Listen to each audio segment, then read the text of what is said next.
இந்த ஃபைல் ஒர்க்கை பார்த்தீங்கனாலே நீங்களே ஆச்சரியப்படுற அளவுக்கு எங்கள் ஸ்டூடெண்ட் வந்து ஒர்க் பண்ணியிருப்பாங்க. ஸோ வீட்டில் இருந்து ஆரி ஒர்க் கற்றுக்க முடியுமா, இந்த கிளாஸை எனக்கு வீட்டில் வந்து கற்றுக்கிறதுக்கு ரொம்ப பயமாக இருக்குது, இந்த மாதிரி நிறைய பேர் என்கிட்ட சொல்லியிருக்கீங்க.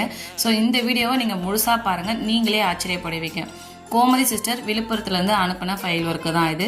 இவங்க பேசிக் செயின் ஸ்டிச்சிலேருந்து ஒரு ஒர்க்குக்கும் அவ்வளோ அழகாக வந்து ஹோம்ஒர்க் பண்ணியிருப்பாங்க. ப்ராக்டிஸ் ஒர்க் எல்லாமே அவ்வளோ அழகாக நீட்டாக வந்து பண்ணியிருப்பாங்க. கரெக்ஷன்ஸு, டவுட்ஸு எல்லாமே உங்களுக்குன்னு தனியாக வாட்ஸ்அப் குரூப் மெயின்டைன் பண்ணுறதுனால உங்களுக்கு வர டவுட்டை நீங்கள் ஈஸியாக கேட்டு கிளியர் பண்ணிக்கலாம். இந்த கோர்ஸில் ஜாயின் பண்ணுறதுக்கு உங்களுக்கு பேசிக் பற்றி ஒன்றுமே தெரியாது, நீங்கள் இப்போ தான் புதுசாக கற்றுக்க போகிறீங்க அப்படின்னாலும் தாராளமாக இந்த கோர்ஸில் ஜாயின் பண்ணிக்கலாம். ஏன்னா ஒரு ஸ்டாண்ட் எப்படி ஃபிக்ஸ் பண்ணணும், ஒரு ஊசியை கையில் பிடிச்சி எப்படி ஹேண்டில் பண்ணணும், பீட் ஒர்க் எப்படி ஸ்டிச் பண்ணணும், ஸ்டோன் செயின் எப்படி ஸ்டிச் பண்ணணும், இந்த மாதிரி எல்லாமே இதில் கவர் பண்ணிடுவோம். த்ரெட் ஒர்க்கில் ஸ்டார்ட் பண்ணி beat work, zardozi, cut work, knit cloth fixing இது எல்லாமே இந்த கோர்ஸில் கவர் ஆகும்.